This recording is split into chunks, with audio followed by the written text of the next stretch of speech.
गुरुं शङ्कररूपिणं यमाश्रितो हि वक्रोऽपि चन्द्रः सर्वत्र वन्द्यते। बन्धवगुरुपदकञ्ज कृपा सिन्धु नररूपहरि महामोहतमपुञ्ज जासु बचन रवि कर निकर। जासु बचन रवि कर निकर। जय सियाराम बधाने। रजत सीप महु भास जिमी जथा भानु कर बारी। जदपि मृषातिहु काल सोई भ्रमण सकई कोटारी। एहि विधि जग हरि आश्रित रहि। जदपि असत्य देख दुख ही।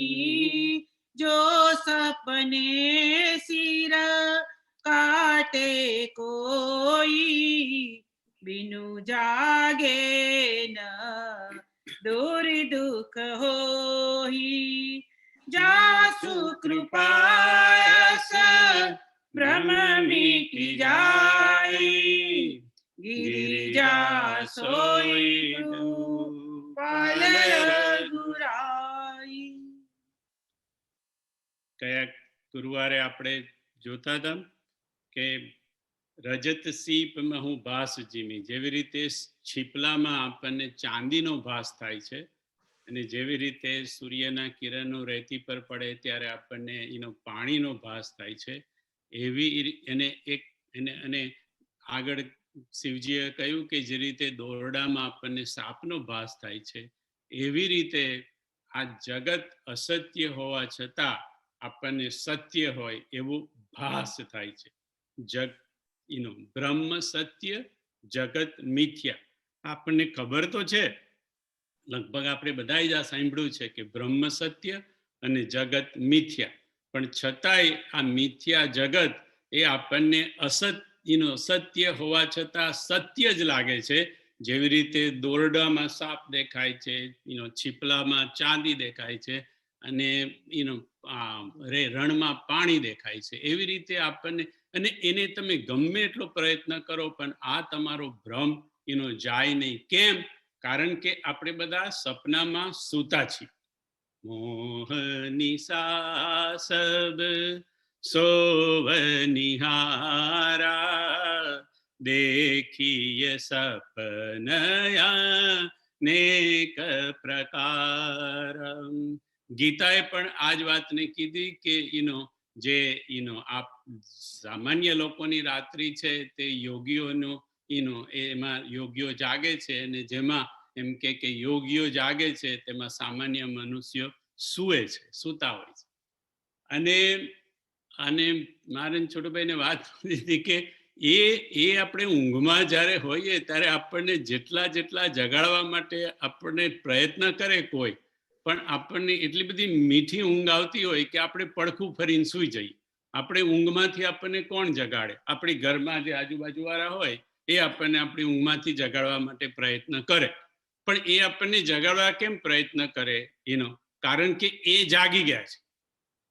કોઈ સૂતેલો માણસ તો બીજા સૂતેલાને જગાડી ના શકે, એટલે જાગેલો માણસ હોય એ બીજાને સૂતેલો જે છે તેને જગાડવાનો પ્રયત્ન કરી શકે. જાગે કે ના જાગે, મોટે ભાગે જાગી જાય, ઘણીવાર ન પણ જાગે, બહુ વધારે ડીપ સ્લીપમાં હોય તો. એવી રીતે આ જગતમાં નરેશભાઈ, સંતોએ આપણને બહુ ટ્રાય કર્યો જગાડવામાં, પણ આપણને એટલી બધી મીઠી ઊંઘ આવે છે કે આપણે પડખા ફરીને સૂઈ જઈએ છીએ. થોડી આંખો ખોલીએ ખરા, 9 દિવસ આપણી આંખો ખુલી જાય, પછી 13મી તારીખે તેમનું તેમ. બાપુનું ક્લિવલેન્ડનું સૂત્ર છે, 13મી તારીખે એમનું એમ, કારણ કે 13મી એ કથા પતવાની હતી. એટલે જેવી કથા પતે અને પાછા આપણે બરાબર ભરઊંઘમાં સૂઈ જઈએ. એટલે અને પછી થાય શું કે થોડું ઘણું જ્યારે કોઈકને આવડી જાય ને બાપુ કે થોડું ઘણું જ્યારે કોઈક થોડું અધકચરું જેને કહેવાય તે આવી જાય, પછી એમ કે કઈ હોય તો બીજાને સમજાવવા જાય કે જેમ રાવણ સમજાવવા જતો તે, અરે આ તો નશ્વર જગત છે, આમાં તો મૃત્યુ ને આ તો કપડા બદલવા જેવું છે, અને આ તો તો બાપુ કે પણ ભૂખ લાગી હોય તો ભૂખ તો સત્ય છે ને, જે આપણને ભૂખ લાગી છે તે ભૂખ પેટની અંદર ઉકળાટ થાય છે, ભૂખ લાગી છે તે વખતે બધું કેવું, હવે ખાવું શું ને પીવું શું, આ તો બધું એ છે, જગત મિથ્યા છે, અસત્ય છે. બાપુ કે એ ચાલે નહીં, કારણ કે એ તું કહેવા વાળો કોણ છે? આપણને મને ભૂખ લાગી છે અને તું સલાહ આપવા વાળો એ કે છે જગત મિથ્યા છે, અસત્ય છે, આમાં વળી ખાવું શું ને પીવું શું, એટલે એનો મતલબ કે એવો થઈ ગયો કે ભૂખ લાગી છે તે સૂતો છે, અને જે કહે છે કે આ બધું ખોટું છે તે જાગી ગયો છે. પણ સૂતેલો જે જાગી ગયો છે એ સૂતેલ એ જાગી ગયો હોય ખરેખર તો એને ખબર હોવી જોઈએ કે આ પેલો સૂતેલો છે. જાગી ગયો હોય એને એ ખબર હોવી જોઈએ ને કે ભાઈ હું તો જાગી ગયો, એમ સંતો જાગી ગયા, પણ એમને ખબર છે કે આપણે બધા સૂતા છે. એટલે સંતો જ્યારે વાત કરે ત્યારે આપણા લેવલ પર નીચે આવીને વાત કરે, સીધી બ્રહ્મની વાત કે ભાઈ આ બધું જગત મિથ્યા છે ને આ છે તે છે, સંતો જાણે છે છતાં પણ એ વાત કરતા નથી, કારણ કે સંતો આપણા લેવલ પર આવીને કહે છે, કારણ કે એમને તો ખબર છે કે હું એ જાગી ગયા પણ આપણે બધા હજી એમ કે સૂતા છે. એટલે આ જે શિવજીની જે વાતો જે છે પાર્વતીજીને કહે છે એ આપણે ગમે એટલી વાગોડીશું, ઘણી વખતે ટ્રાય કર્યો, પહેલાય ટ્રાય કર્યો, પણ એ આપણા મગજમાં ભલે આપણે ચર્ચા કરીએ પણ આ ઉતરવાનું નથી કે જગત અસત્ય, બ્રહ્મ સત્ય કદાચ ઉતરી જાય આપણા મગજમાં કે ભાઈ બ્રહ્મ સત્ય છે, પણ જગત અસત્ય છે એ તો જ્યાં સુધી આપણે જાગીએ નહીં ત્યાં સુધી આપણને ખબર પડે નહીં. અને આપણે તો જાગવાનું તો જન્મ જન્મ મુનિ જતન કરાહી, અંતરામ કહી આવત નાહી. એટલે એમ કે ક્યારે જાગીશું એ તો ભગવાન જાણે, પણ એમ કે આની થોડી ચર્ચા કરીને પણ થોડો આનંદ લઈ લઈએ કે જગત અસત્ય છે, બ્રહ્મ સત્ય છે. તો સત્ય શું છે? સત્ય 3 વસ્તુ છે બાપુએ કીધું. સત્ય એક તો રામ નામ સત્ય है, બરાબર, ઈશ્વર સત્ય है, ઈશ્વર સત્ય છે, હરિનું નામ, રામ એટલે હરિનું નામ સત્ય છે, અને ત્રીજું સત્ય છે સત હરિ ભજન જગત સબ સપના. શિવજીએ કીધું કે એક હરિનું ભજન એ એક સત્ય છે. 3 વસ્તુ સત્ય છે. હરિનું નામ સત્ય છે, ઈશ્વર સત્ય છે, અને હરિનું ભજન સત્ય છે. બાકીનું એમ કે જે જગત છે એ બધું એમ કે અસત્ય છે, મિથ્યા છે, પણ આપણને અસત્ય લાગે છે કારણ કે આપણે હજી મોહની રાત્રિની અંદર સૂતા છીએ. જ્યારે આપણે સંતોની જેમ જાગી જઈશું ત્યારે આપણને આ ખબર પડશે. ચાસુ કૃપાયસ ભ્રમ મીટી જાય, ગિરિજા સોઈ કૃપાલ રઘુરાઈ, આદિ અંત કો જાસુ ન પાવા, મતિ અનુમાની ગમ અસગાવા. શિવજી પાર્વતીજી આને આગળ કહે છે કે ભગવાનનો આદિ અને અંત એ કોઈ પામી શકે નહીં, પણ છતાંય એમ કે પોતાની મતિ અનુસાર, બુદ્ધિ અનુસાર વેદોએ આવું ભગવાન માટે કહ્યું છે. શું કહ્યું છે ભગવાન માટે? બિન પદ ચલઈસુ નહીં બિનુ કાના, કર બિનુ કર્મ કરે વિધિના, આનન રહિત સકલ રસ ભોગી, બિનુ બાની ભક્ત તાવર જોગી, બીનુ પરસ નયન બીનુ દેખા ગ્રહી જ્ઞાન બીનુ વાસ અશેષા અસી સબ બાતિયા લૌકિક કરણી મહિમા જાસુ જા નહીં બરની. ઈશ્વર હરિ કેવા છે? બીનું પદ ચલઈ, જે પગ વગર, ઈશ્વર પગ વગર ચાલી શકે છે. સુનઈ બીનું કાન, અને કાન વગર ઈશ્વર સાંભળી શકે છે આપણી વાત, આપણી પ્રાર્થના.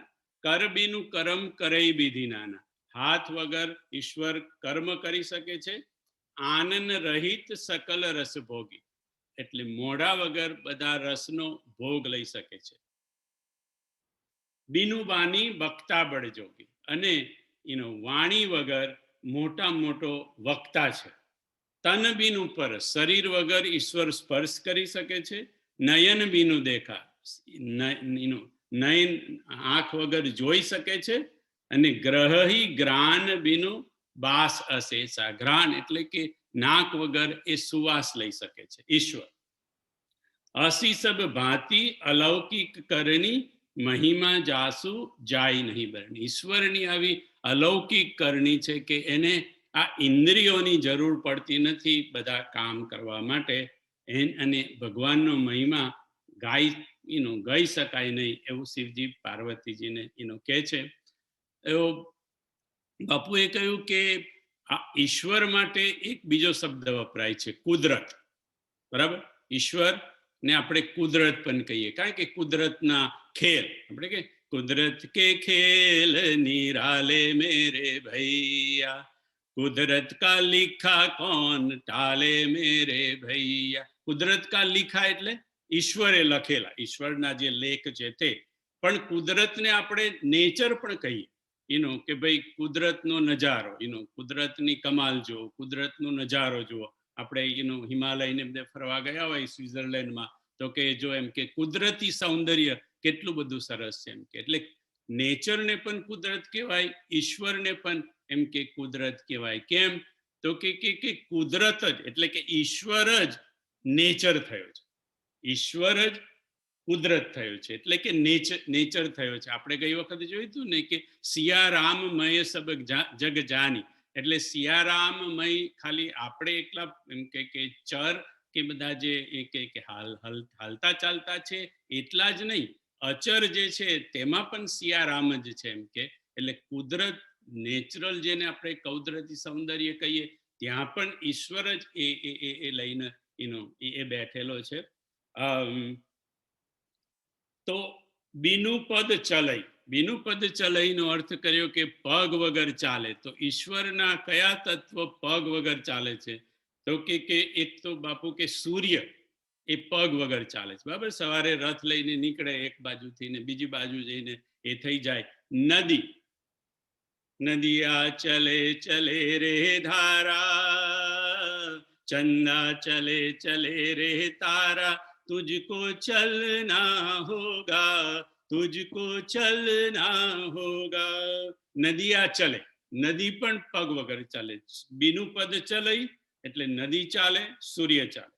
સુનઈ બીનું કાન, કાન વગર સાંભળે. કોણ કારે? તો શ્રવણ દિશા દસ વેદ બખાની. 10 દિશાઓ જે છે એ કાન વગર પણ સાંભળે. શ્રવણ દિશા 10 વેદ બખાની.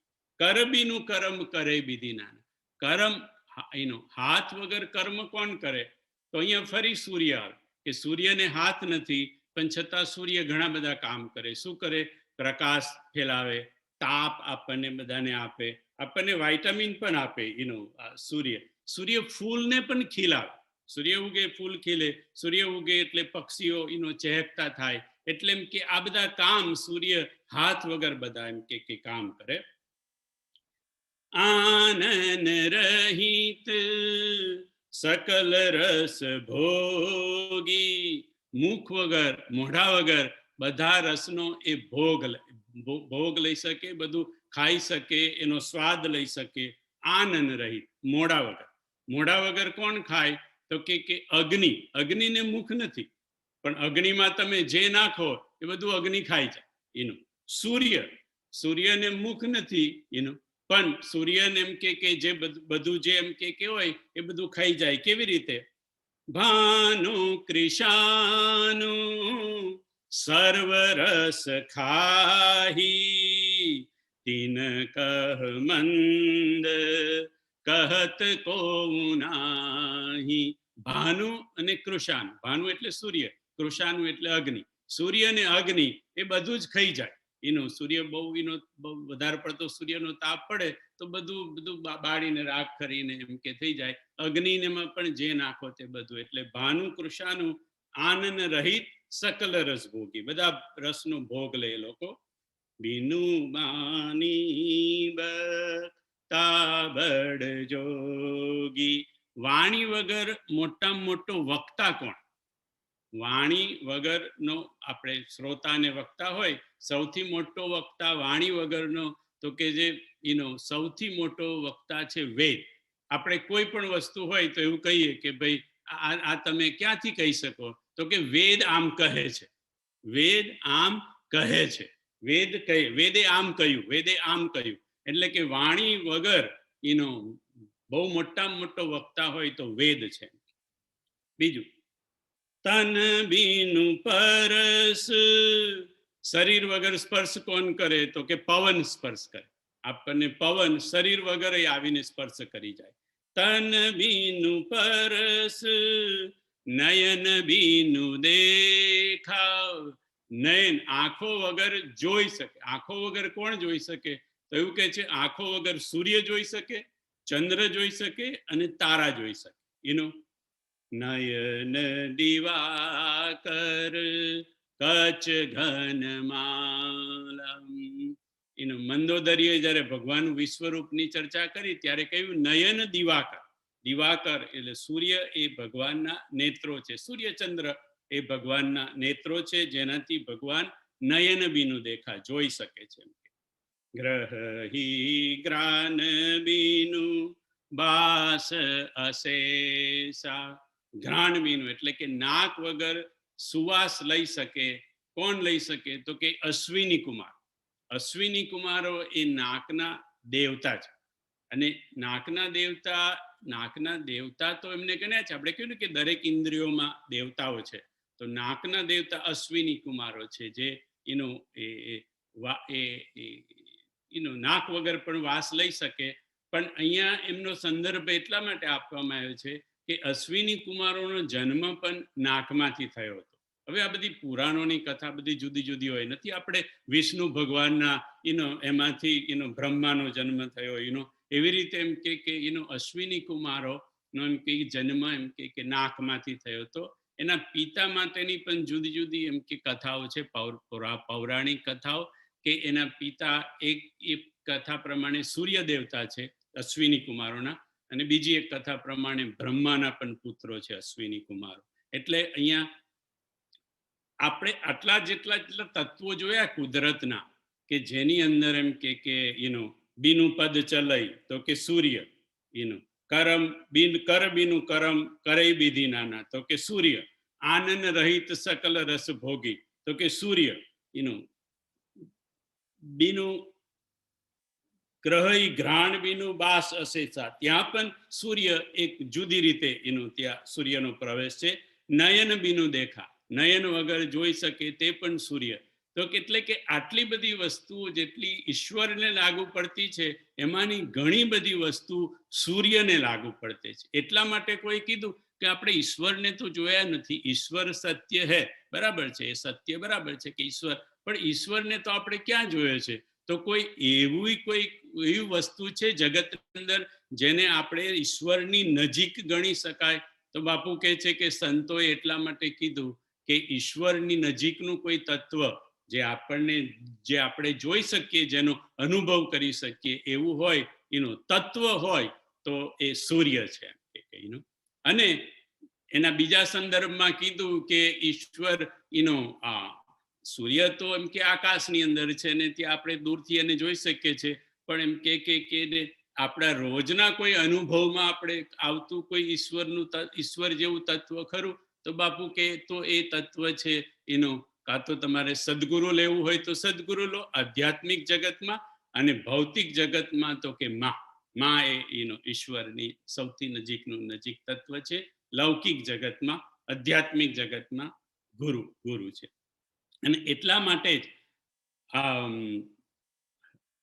હરીશભાઈએ એનો એક કવિતા કે એનો એક પદ લખેલું હતું, સૂરજ જેવડું સત્ય.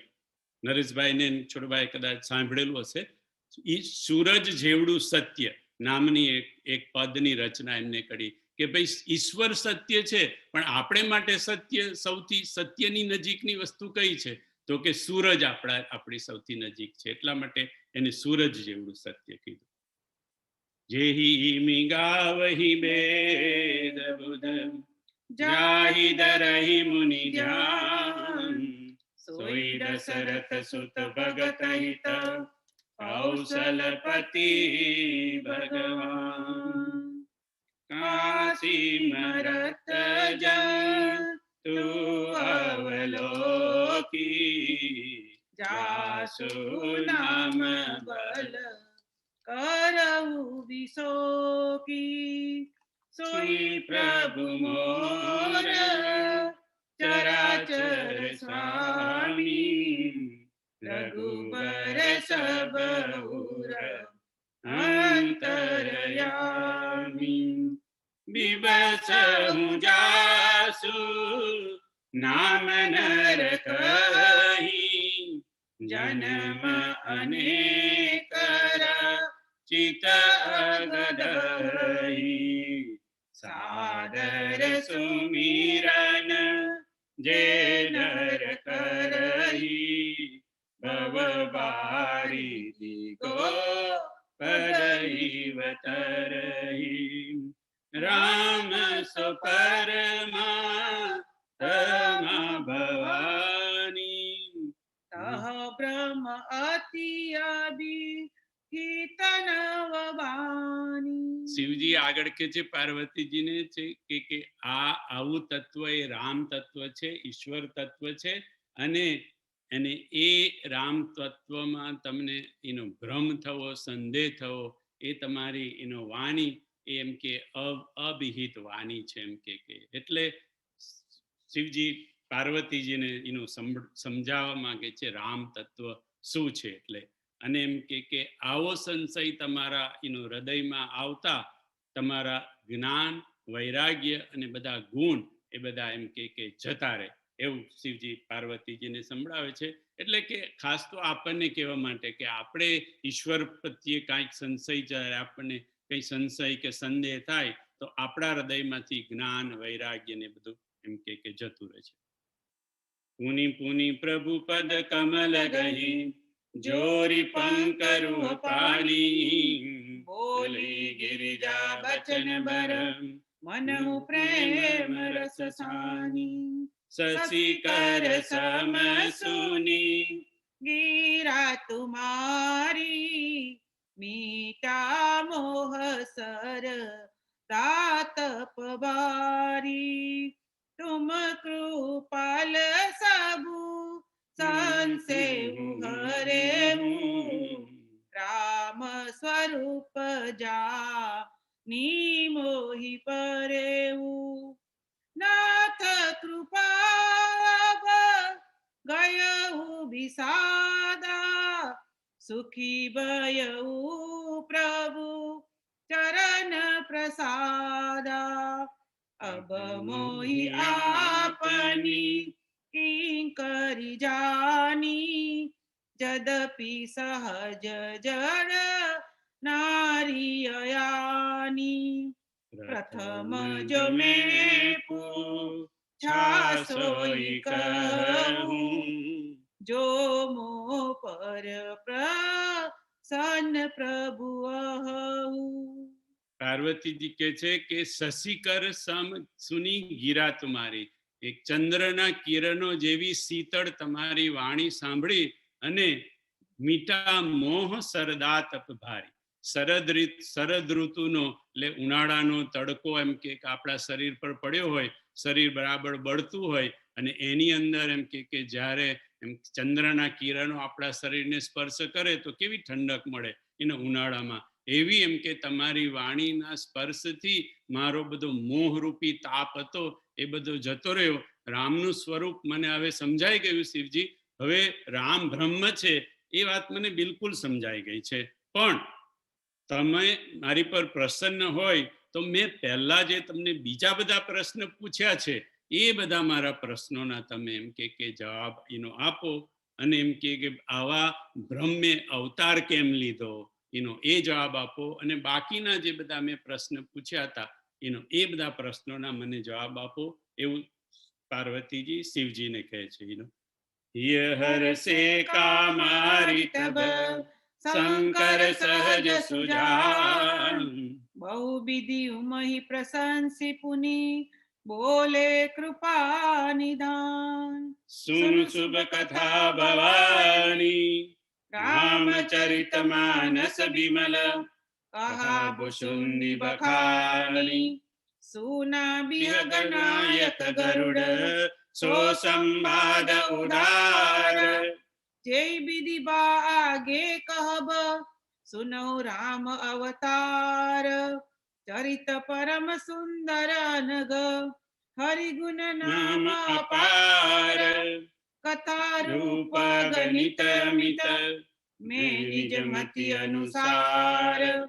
કહું માં સાદર સુનહું. શિવજી ખૂબ પ્રસન્ન થઈ ગયા, કારણ કે પાર્વતીએ કહ્યું કે હવે મારો મોહ જતો રહ્યો, રામ બ્રહ્મ છે એ મને ખબર પડી ગઈ, અને એમ કે હવે મને મારા બીજા પ્રશ્નોના જવાબ આપો. એટલે શિવજી ખૂબ જ પ્રસન્ન થઈને હૃદયમાં હર્ષ સાથે શિવજીએ આગળની કથા કહેવાની શરૂઆત કરી. અને શરૂઆતમાં પહેલે કીધું કે હવે હું તમને રામચરિત માનસ કહું છું તે તમે સાંભળો. આ હું જે તમને રામચરિત માનસ કહેવા જઈ રહ્યો છું એ કહા ભુસુંડી બખાની. ભુસુંડીએ જે વિસ્તારપૂર્વક ગરુડજીને કહ્યું હતું એ રામચરિત માનસ હું તમને કહેવા જઈ રહ્યો છું. જો સંવાદ ઉદાર જેહી વિધિ ભા આગે કહબ. અને એ બે વચ્ચે શું સંવાદ થયા એ હું તમને આગળ પછી કહીશ. અને અત્યારે તમે રામજીના જે અવતાર ના કારણો છે, અવતાર ચરિત્ર છે, એ તમે એમ કે અવતારની કથા હું મારી મતિ અનુસાર કહું છું. પણ એ પહેલા શિવજીએ કહ્યું કે કહા ભૂસુંડી બખાની સુના બિહગ નાયક ગરુડ. જે કથા કાગભૂસુંડીજીએ ગરુડજીને કહી હતી એ કથા હું તમને કહેવા માટે જઈ રહ્યો છું. આ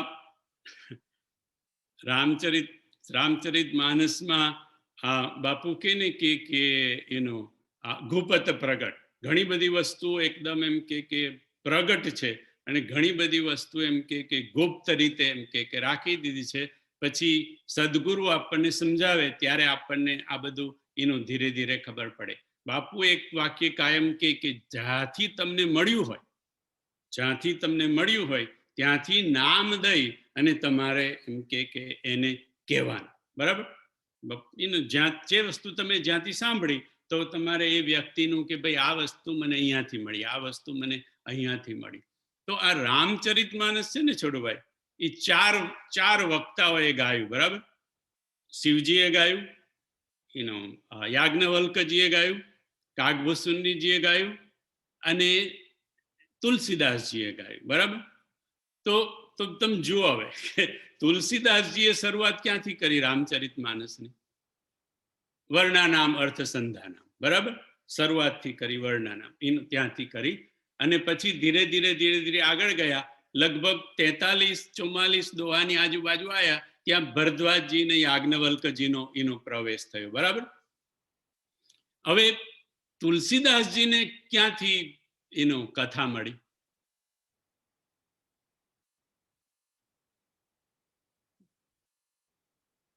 તુલસીદાસજીને કથા ક્યાંથી મળી? તુલસી ક્યાંથી મળી? તુલસીની કથા ક્યાંથી મળી?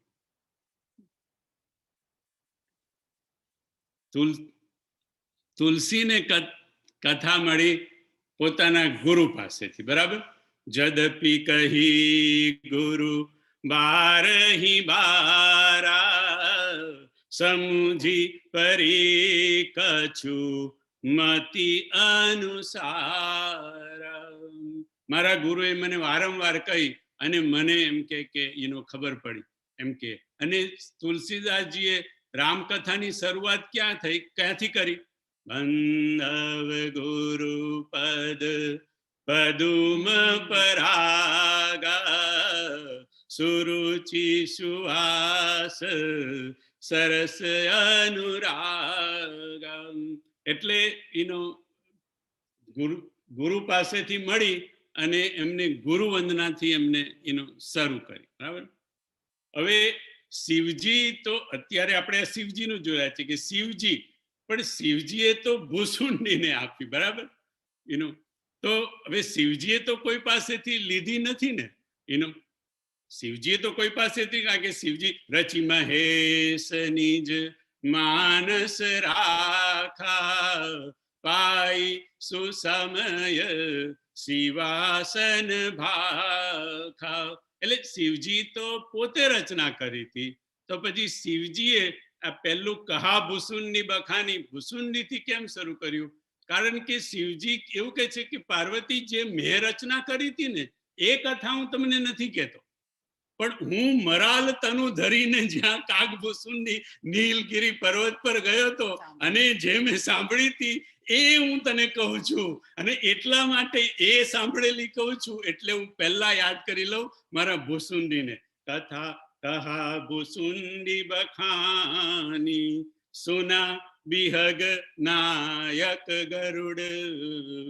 એટલે કે ભૂસુંડી પાસેથી સાંભળી હતી એ કથા હું કહું છું. જ્યાંથી સાંભળી હોય એનું નામ લઈ અને એમ કે કથા કરવાની. આગળ થોડુંક હજી એમાં થોડુંક આગળ જઈએ તો યાજ્ઞવલ્કજીની જે કથા હતી એ યાજ્ઞવલ્કજી ભરદ્વાજને જ્યારે કહેવા જાય છે ત્યારે યાજ્ઞવલ્કજીની જો આપણે એની ચોપાઈ મને અત્યારે હવે ખબર નહીં મળશે કે નહીં, પણ આ 44ની આજુબાજુ જેની પાસે રામાયણ હોય તે જુઓ જરા. આપણે આ બધી રામાયણની ગળીઓમાં થોડા આંટા મારી આપણે ક્યાં બહુ દોડાદોડી કરવી છે? ઉતાવળ શું છે આપણે?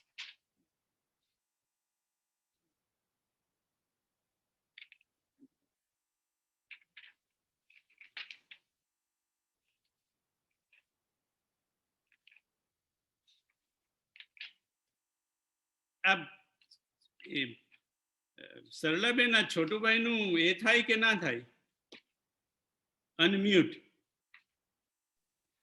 ઓકે, મળી ગયું. હા, 29મો દોહા પછી જુઓ 29 બાલકાંડમાં. ઉમા શંભુ સંવાદ. યા જાગ બલિક જો કથા સુનાઈ. 29 જાગ બલિક જો કથા સુહાઈ, ભરદ્વાજ મુનિ બરહી સુનાઈ, કહી હમ સોઈ સંવાદ બખાની, સુનહું સકલ જન સુખ માની, શંભુ કિનય ચરિત સુહાવા, બહુરી કૃપા કરી મહી સુનાવા, સોઈ શિવ કાગ ભૂસુંડી દીના, રામ ભગત અધિકારી ચીના, તેહી સન જાગ બલિક પુનિ પાવા, તિન પુનિ ભર દ્વાજ પ્રતિ ગાવા, ત્રિશ્રોતાવ તાસમ શીલા, સવદર સીજા નહીં હરી લીલા. શિવજી શંભુ કીન યહ ચરિત સુહાવા, બહુરી કૃપા કરી ઉમહી સુનાવા. એ તો બરાબર, શંભુ એનો શિવજી આની રચના કરી અને પાર્વતીજીને સંભળાવ્યું, બરાબર. સોઈ શિવ કાગ ભૂસુંડી દિન્હા. આજ એમ કે રામચરિત માનસ એ શિવજીએ કાગ ભૂસુંડીજીને આપ્યું. રામ ભગત અધિકારી ચિહ્ન, અને રામ ભગતના અધિકારી તરીકે શિવજીએ કાગ ભૂસુંડીજીને આપ્યું. આપણે જે કથા એનો વાંચીએ છીએ કાગભૂષણની, એમાં તો કાગભૂષણજીને લોમસ મુનિએ એનો આપ્યું છે આ અને એમના ગુરુએ પણ થોડુંક આપ્યું હતું, પણ એમ કે આખું રામચરિત માનસ લોમસ મુનિએ અહીંયા આપ્યું હતું. પણ સોય શિવ, ચલો શિવજીએ આની રચના કરી, પાર્વતીજીને સંભળાયું, એ જ શિવજીએ કાગભૂષણજીને આપ્યું. કદાચ એવું હોય છોટુભાઈ, એવું હોય કે લોમસ મુનિને એમને આપ્યું, શિવજીએ લોમસ મુનિને આપ્યું હતું, અને લોમસ મુનિ પાસેથી કાગભૂષણજીને મળ્યું. એટલે કદાચ લોમસ મુનિ કીધું હોય કે ભાઈ મને આ શિવજીએ આપ્યું, તો એ એક અર્થમાં આપણે લઈ શકાય કે સોય શિવ કાગભૂષણની દીના રામ ભગત અધિકારી ચિહ્ન. પણ આગળની એ વાંચ. તેહી સન જાગ બલિક પુની પાવ, તેહી સન જાગ બલિક પુની પાવા, તીન પુની ભરદ્વાજ પતિ પાવા. અને એની પાસેથી જાગ યાજ્ઞવલ્ક પાસે આવ્યું, અને યાજ્ઞવલ્કજીએ ભરદ્વાજને આપ્યું. હવે સવાલ એ છે કે યાજ્ઞવલ્કજીને કોણે આપ્યું? તેહી સન જ છે અહીંયા, તો શું છે? તેહી સન જાગ બલિક પુની પાવા. એટલે આગળ શંભુની પણ વાત છે અને કાગભૂષણની પણ વાત છે. એટલે શિવજીએ યાજ્ઞવલ્કને આપ્યું કે કાગભૂષણને આપ્યું? હવે તમે રામચરિત માનસના અર્થવાળું જે છે ને છોડુભાઈ, એ અર્થવાળામાં તમે જશો ને તો અર્થવાળું એવું, બાપુએ કીધું કે અર્થવાળું સારું છે, તમને આપણને થોડી સમજણ પડે, પણ બધા અર્થ એની પ્રમાણે ન જશો, એમ કે ગુરુમુખી જજો, એમ કે ગુરુ પાસેથી આના અર્થ સમજો. તો કે તેહી સન જાગ બલિક પુની પાવાનો અર્થ ગીતા પ્રેસમાં એવું લખ્યું છે કે કાગભૂષણની પાસેથી યાજ્ઞવલ્કજીને મળ્યું. પણ કાગભૂષણજીએ યાજ્ઞવલ્કને કહ્યું એવું રામાયણમાં કોઈ જગ્યાએ એનો ઉલ્લેખ નથી.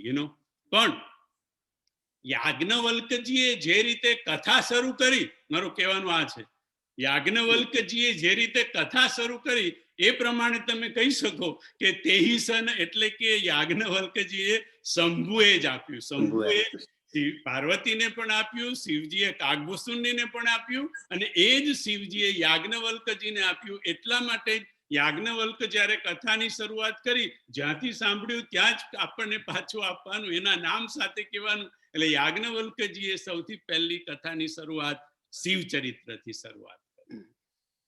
કહા ભૂસુંડી બખાની, સુના બિહગ નાયક ગરુડ, સો સંવાદ ઉદાર જય વિધિ આગે કહબ, સુનહુ રામ અવતાર, ચરિત પરમ સુંદર અનગ, હરિગુણ નામ અપાર, કથા રૂપ અગણિત અમિત, મેં નિજ મતિ અનુસાર, કહું મા સાદર સુનહુ. સુनु गिरिजा हरि चरित सुहाए, विपुल विसदनी मागम गाए, हरि अवतार हेतु जय होई, इदमिथ्यम कही जाई न सोही. શિવજી આગળ કે છે પાર્વતીની કે હરિના અવતાર, ભગવાન અવતાર કેમ લે છે એના કારણો આપણાથી ગણી શકાય નહીં, કહી શકાય નહીં. અને જે કઈ કારણ છે એમાં ઈદમિથમ, ઈદમ ઇથમ એટલે કે બસ આ જ કારણ છે, ઈદમિથમ એવું આપણે કહી ના શકીએ. કારણ કે ભગવાનના એમ કે એનો અવતાર ભગવાન કેમ લે એ તો ખાલી ભગવાન જ જાણે. એના વિશે આપણે આપણી બુદ્ધિથી, આપણા મનથી કે આપણી વાણીથી તર્ક ન કરી શકીએ. રામ અતર્ક્ય બુદ્ધિમાન માની મત હમારસ સુનહુ સયાની તદપી સંત મુનિ વેદ પુરાના જસ કછુ કહી સ્વમતિ અનુમાનમ તસ્મે સુમુખી સુ નાયમ તોહી સમુજી પરઈ જસ કારણ મોહી. મને જે રીતે એના કારણો સમજાયા, શિવજી કહે છે એ કારણો હું તમને ભવાની તમને કહું છું. પણ ખરેખર તો ભગવાન કેમ અવતાર લે છે, એનું કેમ જન્મ લે છે, એ આપણે કયો અવતાર કેવી રીતે છે આપણે કાંઈ એના વિશે કહી ન શકીએ. અને પછી જે શિવજી આગળ બોલે છે એ તો આપણા મહાભારતની પ્રખ્યાત શ્લોકો જે છે. જબ જબ હોઈ ધર્મ કે હાની બાડહી અસુર અધમ અભિમાની કહી અનીતિ જાય નહીં બરની સિદહી વિપ્રદે નું સુરધરની તબ તબ પ્રભુ ધરી વિવિધ શરીરા હરહી કૃપા નિધિ સજ્જન પીરા.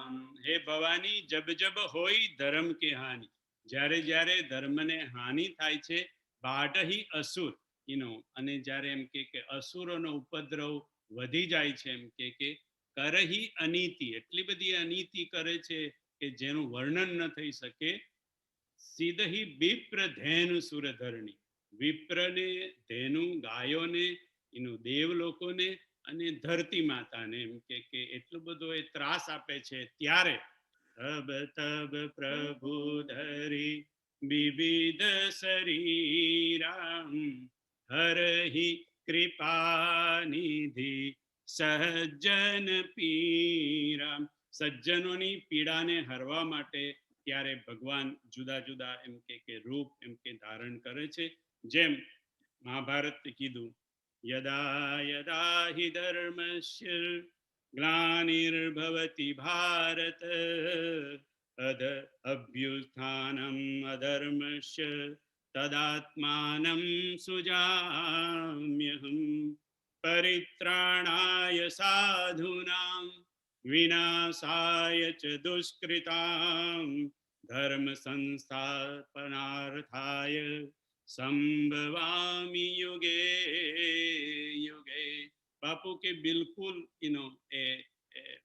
મહાભારતનો શ્લોક અહીંયા ભગવાને એમ કે તુલસીદાસજીએ ચોપાઈઓની અંદર મૂકી દીધો છે. અસુર મારી થાપહી સુરન રાખઈ નિજ શ્રુતિ સેતુ જબ બિસારહી બિસદ જસ રામ જન્મ કર હેતુ સોઈ જસ ગાઈ ભગત ભવતરહી કૃપા સિંધુ જન હિત તનુ ધરહી રામ જન્મ કે હેતુ અનેકા પરમ વિચિત્ર એક તેકા જન્મ એક જોઈ કહું બખાની સાવધાન સુનો સુમતિ ભવાની. શિવજી કે છે રામ જન્મના હેતુ તો ઘણા બધા છે ભવાની, પણ હું તમને એક બે જન્મની કથા હું તમને કહું.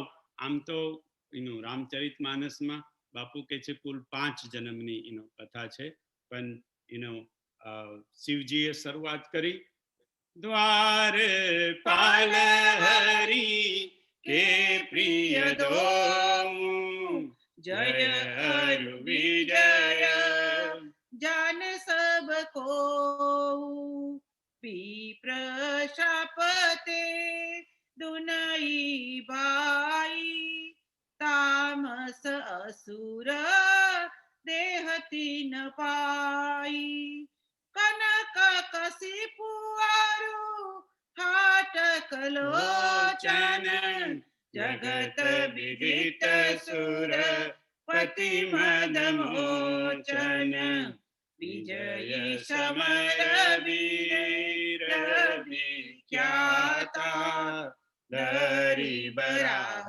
बापू एक निपाता कोई नर हरि दो सर पुनिमाराम जन प्रहलाद सु जस विस्तारा भय निशाचर जायते ही महावीर बलवान कुंभकर्ण रावण सुबट सुर विजय जगजान मुकुतन भये हते भगवान तीनी जन्म द्विज वचन प्रमाण एक भारतीन के हित लागी धरे शरीर भगत अनुरागी।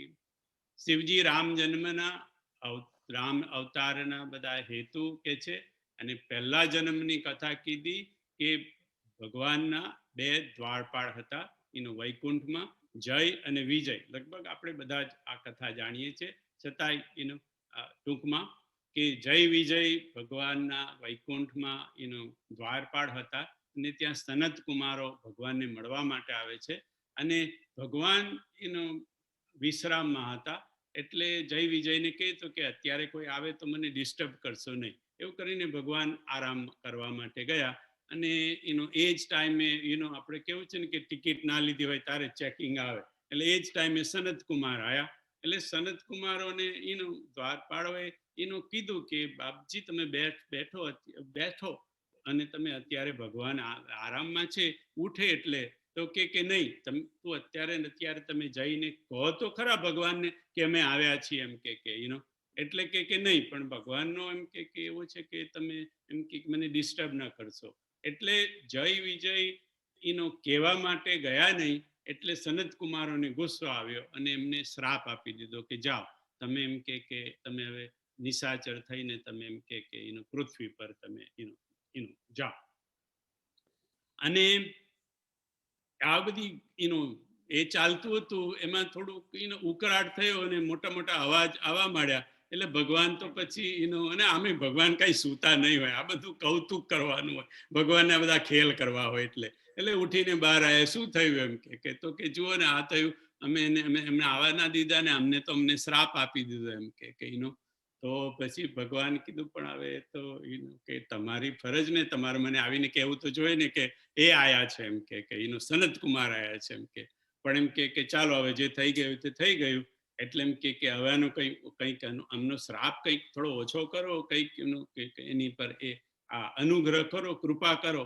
એટલે સનત કુમારોએ કીધું કે તમારે એમ કે પૃથ્વી પર તો જવું પડશે, બધા જન્મ લેવા પડશે, પણ એમ કે જો તમે ભગવાનનું ભજન તમે એમ કે ભક્તિ ભાવથી કરશો તો તમે 7 જન્મમાં પાછા તમે અહીંયા વૈકુંઠમાં આવી જશો અને વેર ભાવથી ભજશો તો તમે 3 જન્મમાં આવી જશો.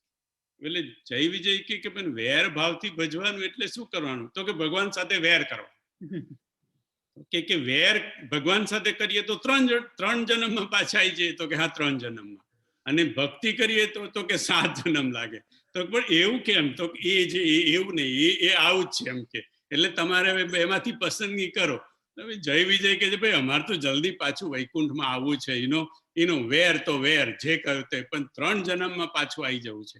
એટલે એમ કે સારું તો એમ કે નક્કી થઈ ગયું કે 3 જન્મમાં વેર કરીને જવાની તૈયારીમાં જ હતા અને એકદમ જય વિજયને થઈ ઉભારો મહારાજ અમે તો જઈશું, પૃથ્વી પર જઈશું અને પછી જન્મ લીધા પછી અમને ભૂલી જઈશું તો અમને યાદ તો રહેવું જોઈએ ને કે અમારે તમારું વેરથી એ લેવાનું છે, નામ લેવાનું છે, અને 3 જન્મ સુધી અમારે વેરથી તમારું નામ લેવાનું છે. તો અમને ગયા પછી આપણે જન્મ અવતાર લીધો પછી આપણને ક્યાં યાદ છે કે શું કહે? એટલે એમ કે તો કે હા બરાબર છે કે તમે એમ કે જન્મ લેશો પણ તમને એમ કે યાદ રહેશે કે તમે જય વિજય હતા અને તમને એમ કે સનત કુમારોનો શ્રાપ મળેલો છે અને તમારે ભગવાનને વેર ભાવથી ભજવાના છે એમને, એટલે વેર ભાવથી તો તમને એટલે યાદ રહેશે અને તમારે વેર ભાવથી ભજીને તમે પાછા આવશો. પણ જો તમે કોઈને પણ આ વાત કહેશો તો તમારે પાછા 7 જન્મમાં જવું પડશે. તમે કોઈને પણ આ વાત તમે ખુલ્લી કરી દેશો કે હું તો આ બધું નાટક કરું છું, એવું નહીં. નાટક એટલે બરાબર નાટક ભજવવાનું. કે ભાઈ આપણે પેલા વાત કે ભાઈ અમિતાભ બચ્ચન ગુંડો બને એટલે ગુંડો જ બને, પછી અમિતાભ બચ્ચન અમિતાભ ન રહે, એ ગુંડો જ થઈ જાય, ડોન થઈ જાય. એટલે જે પાત્ર તને આપ્યું છે તારે બરાબર ભજવવાનું. અને જો તું કોઈને કહીશ તો એમ કે તારા પાછા 7 જન્મ થશે. તો કે બાપુ કે આનું કોઈ પ્રમાણ ખરું? તો કે છે કે સુંદરકાંડ ને લંકાકાંડમાં આનું પ્રમાણ છે કે જ્યારે મંદોદરી રાવણને સમજાવવા જાય તો રાવણ એને કશું કે નહીં. રાવણ એ વખતે મંદોદરીને કાંઈ કે નહીં, ખાલી એને હૃદય લગાય. બાપુ કે એને હૃદય લગાય. જેટલી વાર મંદોદરીએ રાવણને સલાહ આપી છે ત્યારે રાવણે ખાલી એને હૃદય લગાડી છે. અને એટલા માટે એમ કે બાપુ કે જો તું મારા હૃદયને સાંભળી શકતી હોય તો જો મારા હૃદયની અંદર શું છે તે, પણ હું તને કહી નથી શકતો. તું જે કહે છે પ્રિયા, તારી બધી જ વાત એક વાત કરી છે. એટલા માટે જ એ કોઈનું નતો માનતો. એ પણ એમ કે સીતા માતાને મારવા આવ્યો ને તરત તલવાર પાછી મૂકી દીધી, કારણ કે એને ખબર છે કે આ મંદોદરી કહે છે બધું સાચું છે પ્રિયા, પણ હું તને કહી નથી શકતો. કહેવા જઈશ તો મારે 3 માંથી પાછો 7 થઈ જશે. એટલે રાવણને ખબર છે, યાદ છે, પણ રાવણ વેર, અને એટલા માટે સીતા અપહરણ તો વેર વધારવા માટે કરી લાયો. પણ રાખીતી ક્યાં બાપુ કે રાખેસી જતન કરાય, અશોક પાદપ તર રાખેસી જતન. જતન એટલે યત્ન કરીને, મહેનત કરીને બરાબર સાચવીને. અને બાપુ કે એને સાચવવા માટે રાખી કોણ? આખા લંકાની અંદરથી વિભીષણ જેવો જે સજ્જન માણસ હતો એ વિભીષણની દીકરીને જ મૂકી. કેમ? વિભીષણની એને ખબર નથી આ તો સજ્જનની દીકરી છે, સંતની દીકરી છે. પણ રાવણને ખબર છે કે મારે આ નાટક કરવાનું છે અને મારી માની ખબર એ બરાબર દેખરેખ રહી શકે એવું આખા લંકાની અંદર એક ત્રિજટા સિવાય બીજી કોઈ એવી વ્યક્તિ નથી જે મારી માની એમ કે વિભીષણ પણ લઈ શકે, પણ પુરુષ છે એટલે એમ કે નારીને કરીને ત્રિજટાને ત્યાં આગળ રાખી. આ એના કારણ હતા. એટલે આ જય વિજયની કથા પછી એમ કે રાવણને, એટલે પહેલો જન્મ 3 જન્મની વાત હતી. એટલે પહેલો જન્મ હતો રાવણ અને કુંભકર્ણ. નહીં, સોરી, પહેલો જન્મ હતો હિરણ્યકશ્યપુ અને હિરણ્યાક્ષ. હિરણ્યકશ્યપુ અને હિરણ્યાક્ષ. હિરણ્યકશ્યપુ એટલે પ્રહલાદ જેનો દીકરો હતો, પછી પ્રહલાદને બધી મારવા માટે કોશિશ કરી. એ પ્રહલાદ એમ કે જે દીકરો હતો એ હિરણ્યકશ્યપુ, અને એને મારવા માટે પછી ભગવાને નરસિંહ ભગવાનનો અવતાર લીધો. અને એનો ભાઈ હિરણ્યકશિપુનો ભાઈનું નામ હતું હિરણ્યાક્ષ. અહીંયા છે કનકકશિપુ. અને હાટક લોચન. હાટક એટલે આ તમે તુલસીદાસજીની ભાષા જુઓ. હાટક એટલે સોનું. હાટક એટલે સોનું. અને સોનાનો એક થાય કનક ભૂદરાકાર શરીર. એટલે કે કનક લોચન અને કનક કશિપુ એટલે હિરણ્યાક્ષ. હિરણ્યાક્ષ અને હિરણ્ય કશિપુ. એટલે હિરણ્ય કશિપુને વરાહ અવતારને ભગવાને માર્યો. એટલે એ પહેલો અવતાર. બીજો અવતાર, 3 અવતાર પૂરા કરતા, બીજો રાવણ અને કુંભકર્ણ. અને ત્રીજો અવતાર બાપુ કે આપણે રામચરિત માનસમાં નથી લખ્યો, પણ ત્રીજો અવતાર હતો શિશુપાલ અને દંતવક્ર. જે શિશુપાલ અને દંતવક્ર એ ત્રીજો અવતાર હતો અને એ પછી એમ કે એમના એ 3 અવતાર એમ કે પતી ગયા. મુકુતન ભયે હતે ભગવાના તીની જન્મ દ્વિજ બચન પ્રવાના. પણ ભગવાનના હાથે જેનું મૃત્યુ થાય એને તો તરત જ મુક્તિ મળી જવી જોઈએ. તો હિરણ્યકશ્યપુ ને હિરણ્યાક્ષ ને તો ભગવાને વરાહ અવતાર નરસિંહ અવતાર લઈને કોને હાથમાં લઈને એનો ખોડામાં લઈને માર્યો. તો એમ કે એનો એમ કે ઉદ્ધાર કેમ ન થયો? કારણ કે 3 આ જે 3 અવતાર લેવાનું જે શ્રાપ હતો એટલા માટે. નહીં તો રાવણને કુંભકર્ણને પણ ભગવાને માર્યા તો મુક્તિ મળી જવી જોઈતી હતી. પણ આ ઋષિ મુનિઓનો શ્રાપ હતો 3 જન્મનો એટલા માટે. કશ્યપ અદિતિ તહાં પિતુ માતા દશરથ કૌશલ્યાભિખ્યાતા એક કલ્પૈહિ વિધિ અવતારા ચરિત પવિત્ર કી એ સંસાર. લાગે છે આ આઈ થિંક આપણી ગાડી રતિભાઈ કહે છે ને કે રામ ગાડી વાળાની છે, ત્યાં ખરેખર રામ ગાડી વાળાની રીતે જાય છે. આપણે એવું કે આપણે 124 સુધી પહોંચી જઈશું, પણ હવે આ બધું પહોંચાતું નથી. આમે નરેશભાઈ કીધેલું હતું કે આમ કે રામ જન્મ આવશે ત્યાં અટકી જવું પડશે અને પછી રામના અવતાર આવશે રામ નામ આવશે ત્યાં અટકી જવું પડશે અને રામના જન્મ આવશે એમ કે બધા અવતાર ના આવશે ત્યાંય અટકી જવું પડશે. એટલે આપણી ગાડી અટકીને ચાલે છે. નરેશભાઈએ ઓલરેડી પ્રેડિક્શન તો કરેલું જ હતું. પણ આપણી ગાડી આગળ જાય અહીંયા આમ આ સ્ટેશન પર થોડીક વાર ઊભી રાખવી પડશે. એટલા માટે કે આવતું અઠવાડિયું જે આવતા ગુરુવારે જે છે ને એ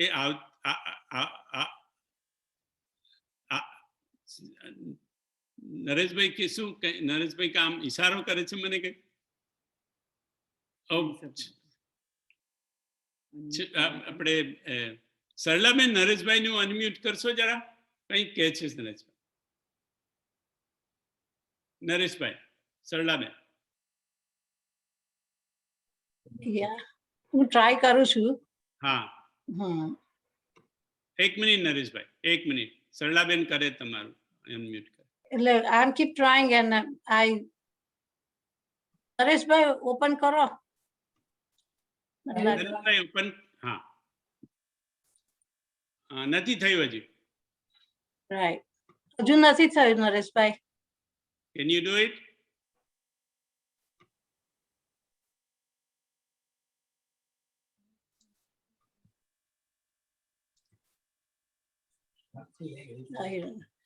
મને લાગે છે કે ખબર નહીં પણ એ હું આશ કર્યા કરું છું. સારું, ચાલો આપણે એવું કરીશું. I think થયું. You were able to do it, Nareshbhai, for a quick second. Nareshbhai, You did it for a quick second ને પછી પાછું. Yeah, okay. Okay. I think we will just send you email how we decide. Okay. હું out of town છું એટલે કદાચ હું Chicago જઈશ એટલે આવતા વીકમાં હું I may not be able to join, but the following week can for sure. Okay, આપણે બાકીનું જે છે તે આવતા વીકે કરીશું અને પછી એક જરાક જુદો સેશન રાખવાનો છે એ એના પછીના ગુરુવારે નરેશભાઈ પાછા આવી જાય ત્યારે આપણે રાખીશું. જય સિયારામ.